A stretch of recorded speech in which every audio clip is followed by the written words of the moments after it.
Kemudian dari mimbar yang mulia ini pula Al-Fakir berwasiat, marilah kita senantiasa tingkatkan ketakwaan kita kepada Allah Subhanahu wa taala. Takwa adalah intisalu awamirillahi wa jatinabun nawahihi. Takwa adalah menjalankan segala perintah Allah dan menjauhi segala larangannya.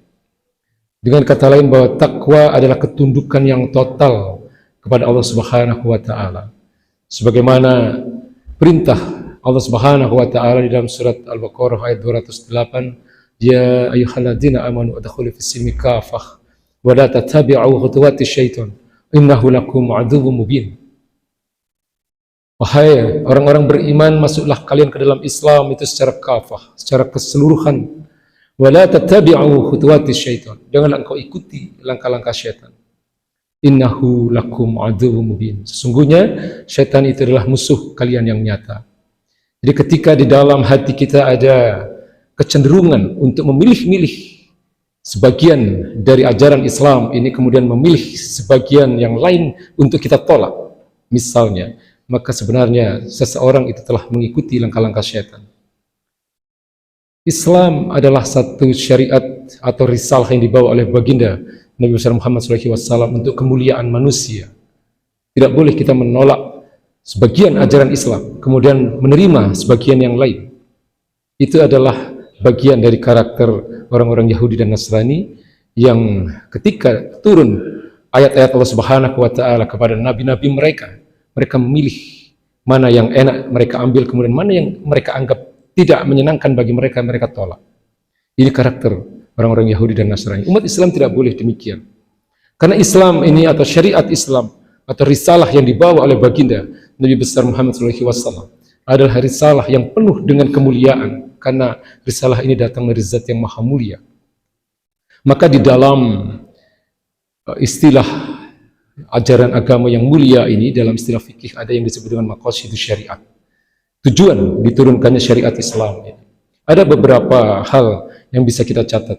Yang pertama adalah para ulama mengatakan tujuan diturunkannya syariat Islam itu adalah di dalam menjaga akal manusia, atau di dalam istilah fikihnya disebut dengan hifdzul akal, menjaga akal manusia. Maka oleh sebab itu Islam sangat keras di dalam menolak serta mengharamkan zat-zat apapun ya, atau benda apapun yang bisa merusak akal manusia. Ya, Islam menolak minuman keras, Islam menolak narkoba, Islam menolak, mohon maaf, film-film porno dan seterusnya, karena ini semua adalah merusak akal-akal manusia. Kemudian yang kedua, Islam juga menjaga keturunan-keturunan manusia, hifdzun nasl. Maka Islam sangat keras perlakuannya terhadap mereka-mereka yang berpotensi merusak keturunan-keturunan manusia, ya, perzinahan. Maka kita kenal ada istilah bagi mereka pelaku zina yang disebut dengan pelaku zina ghairu muhsan, mereka-mereka yang belum menikah tapi melakukan perzinahan, ada hukum jilid atau hukum cambuk. Sementara untuk pezina muhsan atau pezina yang telah melakukan pernikahan, ya pernah melakukan pernikahan, ada hukum rajam. Ya, sangat keras Islam untuk mencegah terjadinya kerusakan pada keturunan manusia, termasuk kepada mereka-mereka pelaku LGBT misalnya. Mereka adalah mereka yang akan merusak keturunan-keturunan manusia. Kemudian berikutnya, Islam atau syariat Islam ini diturunkan dalam menjaga harta manusia, hifdzul mal. Maka Islam pun sangat keras terhadap mereka-mereka yang merebut atau mengambil harta yang bukan hak mereka. Ya, untuk para pencuri, misalnya Allah katakan, Allah perintahkan sariqu was-sariqatu faqta'u aydiyahuma. Ya, pencuri laki-laki dan pencuri perempuan potonglah tangan keduanya. Ini perintah Allah Subhanahu wa taala. Ya, kemudian ada hukuman takzir, hukuman yang diturunkan atau diputuskan oleh qadhi atau oleh khalifah ya, kepada mereka-mereka yang melakukan kejahatan, mengambil harta dalam kategori yang luar biasa, ya misalnya kejahatan mengambil harta negara, misalnya korupsi, ya, mengambil uang harta negara dan seterusnya. Ada hukuman takzir yang diberikan oleh khalifah atau seorang qadhi, ya, di mana hukuman ini bisa jadi adalah merupakan hukuman yang sangat berat. Ya. Kemudian ada yang kita kenal dengan hifdzun nafs, ya, pemeliharaan atau penjagaan terhadap jiwa-jiwa manusia. Maka di dalam Islam ada yang kita kenal dengan istilah kisos. Ya, seorang yang terbukti melakukan penghilangan nyawa ya tanpa alasan yang dibenarkan oleh syariat, maka hukumannya tidak ada lain kecuali orang itu juga harus dihilangkan nyawanya. Ini kan hukuman yang sangat membuat jerah, ya, sehingga orang tidak berani melakukan berbagai bentuk kejahatan. Ya, kemudian ada syariat atau penjagaan yang dilakukan oleh syariat Islam ini terhadap agama ini, yang kita kenal dengan istilah hifdzuddin, ya, menjaga kemuliaan agama ini. Maka ketika hari ini syariat Islam tidak menjadi satu aturan kehidupan bagi kita, maka agama ini dengan mudahnya ya, dihina, dinistakan oleh orang-orang yang tidak menyukai Islam. Ya, beberapa waktu yang lalu di Swedia ada pembakaran terhadap Al-Quranul Karim, tapi umat Islam tidak bisa berbuat apa-apa.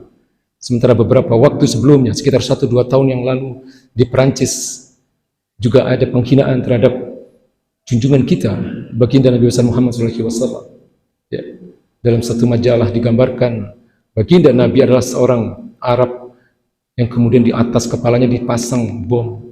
Ya, ini adalah penghinaan yang luar biasa ya, kepada umat Islam, ya, kepada agama yang mulia ini. Ya. Namun hari ini kita tidak bisa berbuat apa-apa karena syariat Islam tidak menjadi bagian dari aturan-aturan kehidupan kita. Ya, kemudian umat Islamnya sendiri tersekat-sekat ya di dalam batas-batas kebangsaan, di mana kita tidak mampu berbuat apa-apa ketika Islam dihinakan. Ya, demikian pula di dalam negeri ini. Orang begitu mudahnya di dalam sosial media kita bisa melihat berbagai penghinaan terhadap baginda Nabi, terhadap Al-Quran, bahkan terhadap Allah Subhanahu wa Ta'ala, terhadap ulama, dan seterusnya. Kita bisa melihat berbagai kerusakan ini ketika syariat Islam tidak menjadi aturan kehidupan dalam kehidupan kita. Ya, kita bisa melihat berbagai kerusakan akal yang dialami, kerusakan akhlak, kerusakan moral yang dialami oleh generasi penerus kita. Ya, mereka mudah sekali terjebak di dalam dunia narkoba misalnya. Minuman keras pun bukan sesuatu yang sulit untuk mereka dapatkan. Kehidupan bebas mereka jalani. Beberapa waktu yang lalu di Ponorogo ada ratusan anak-anak siswa SMP dan SMA yang meminta izin dispensasi menikah di KUA setempat dikarenakan mereka telah hamil lebih dulu. Ya, kemudian terbuka kembali data yang lebih luas, ternyata di Jawa Timur ya, di antara sekian banyak mereka yang mengajukan izin menikah ya, adalah anak-anak SMP dan SMA. 80% di antara mereka adalah anak-anak SMP dan anak-anak SMA yang telah hamil lebih dulu. Ya, kemudian pada tahun 2020 di Depok ya, diadakan satu survei dari 4.780 siswa ya, 93% di antaranya pernah melakukan hubungan suami istri. 97% di antaranya sudah tidak asing lagi melihat berbagai film-film yang tidak layak mereka tonton. Ini kerusakan akal mereka yang sangat berpotensi merusak masa depan mereka. Kemudian kita bisa melihat ketika syariat Islam tidak diterapkan, harta-harta manusia tidak terjaga. Orang begitu mudahnya merampas harta milik orang lain. Ya, pelaku-pelaku begal itu dengan beraninya mereka menghilangkan nyawa orang lain. Ya, mereka menghilangkan nyawa orang lain hanya demi merebut handphone, merebut motor, dan pelakunya juga sebagian besar adalah anak-anak muda yang berusia belasan tahun.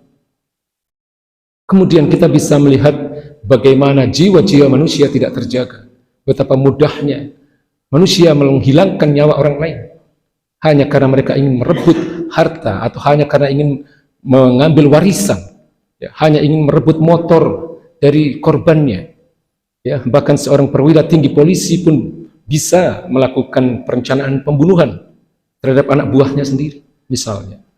Ya, kemudian hari ini diramaikan juga di dalam media-media televisi, orang yang sudah tua melakukan pembunuhan berantai, ya, dikarenakan pesugihan, di mana itu adalah merupakan syarat yang harus dia lakukan. Ini kerusakan harta, kerusakan akal manusia, ya, kerusakan atau tidak terjaganya nyawa-nyawa manusia. Ya. Kemudian kita bisa melihat bagaimana sekali lagi agama ini tidak terjaga. Ya. Tiap hari orang melakukan penghinaan terhadap agama yang mulia ini di sosial media. Ya. Dan mereka sampai hari ini masih bebas berkeliaran. Ya, bahkan mereka terus mengeluarkan opini-opini, ya, menyampaikan pernyataan-pernyataan yang memojokkan umat Islam. Padahal umat Islam justru sebenarnya menjadi korban. Para ulama dihina dan seterusnya. Hadirin ma'asyiral muslimin yang dimuliakan Allah Subhanahu wa taala. Hal ini tidak akan selesai. Hal ini tidak akan selesai selama syariat Islam tidak diterapkan secara utuh di tengah-tengah kehidupan kita. Ya, karena hari ini yang menjadi standar kebenaran bukan Islam. Hari ini yang menjadi standar kebenaran justru adalah pemikiran-pemikiran yang dihasilkan oleh musuh-musuh Islam. Ya, kalau kita mengenal istilah hak asasi manusia, ya, kita mengenal istilah-istilah katakanlah kesetaraan gender, kita mengenal istilah demokrasi, pluralisme, ya, dan sebagainya. Masih banyak. Yang terakhir mungkin ada istilah moderasi beragama. Ya, ini semua adalah hasil pemikiran mereka-mereka yang memusuhi Islam. Dan sayangnya hari ini pemikiran-pemikiran seperti ini justru menjadi standar kebenaran di tengah-tengah kehidupan kita. Aturan-aturan dibuat berdasarkan atau berlandaskan pemikiran-pemikiran yang seperti ini. Ini harus kita pahami. Saya ingin sampaikan ini supaya jamaah sekalian memahami. Inilah situasi yang kita hadapi hari ini. Islam tidak menjadi standar kebenaran. Ya. Katakanlah misalnya jalan pluralisme. Ini diyakini oleh sebagian besar manusia, termasuk sebagian besar umat Islam. Pluralisme yang mengatakan semua agama itu sama, misalnya. Ya. Betapa banyak orang yang mengakui ini sebagai satu kebenaran. Padahal Allah Subhanahu wa taala jelas, ya, menyatakan inna dina indallah al-Islam. Sesungguhnya agama yang diridhai Allah hanya Islam. Wa may yabtaghi ghairal Islami dinan fala yuqbala minhu wa huwa fil akhirati minal khasirin. Barang siapa memilih selain Islam, maka tidak akan diterima amal-amalnya dan mereka akan menjadi bagian dari orang yang merugi di akhirat nanti. Ini ayat-ayat yang seperti ini banyak sekali. Ya, di mana Islam harus menjadi standar kebenaran dalam kehidupan ini. Ya. Kemudian banyak sekali ayat-ayat yang menjadi dalil wajibnya kita menerapkan syariat Islam secara utuh.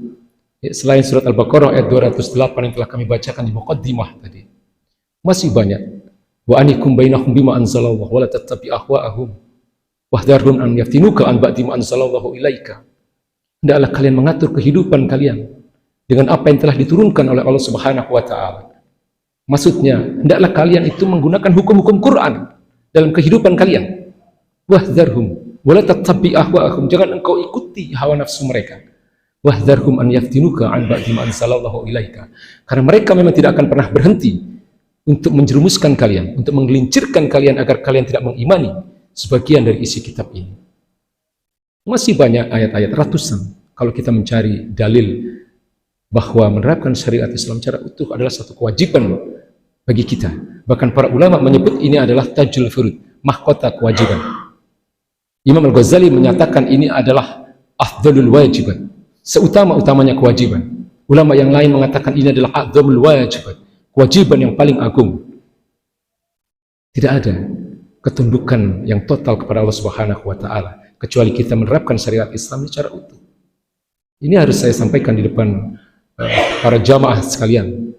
Ya, karena kalau di dalam pemikiran kita ada satu keyakinan bahwa syariat Islam bukan lagi satu aturan yang pantas untuk diterapkan di tengah-tengah kehidupan manusia, bukan hanya dosa besar kita, tapi seseorang bisa keluar dia dari Islam kalau dia sudah mengetahui, kalau dia sudah mendengar dakwah yang seperti ini, bahwa menerapkan syariat Islam secara utuh adalah kewajiban yang tidak bisa ditawar, karena ini adalah perintah Allah dan Rasulnya. Baginda Nabi katakan, Inna Allah yarfa'u bihadzal kitabi aqwaman wa yad'u bihi akharin. Sesungguhnya Allah hanya akan meninggikan derajat suatu kaum ketika kaum itu berpegang teguh kepada Al-Quranul Karim. Ketika kaum itu menjadikan Al-Quran itu sebagai aturan kehidupan mereka. Ya, wa yad'u bihi akharin. Dan Allah akan menjatuhkan derajat suatu kaum. Allah akan menghinakan derajat suatu kaum dengan Al-Quran pula. Artinya adalah ketika mereka berlepas diri dari Al-Quran, ketika mereka tidak menjadikan Al-Quran sebagai aturan kehidupan, Allah pasti akan menjatuhkan derajat mereka. Dan inilah yang terjadi hari ini. Betapa umat Islam terpinggirkan, betapa umat Islam teraniaya di mana-mana, terzalimi. Ya, karena umat Islam tidak menjadikan syariat Islam sebagai aturan kehidupan mereka secara utuh.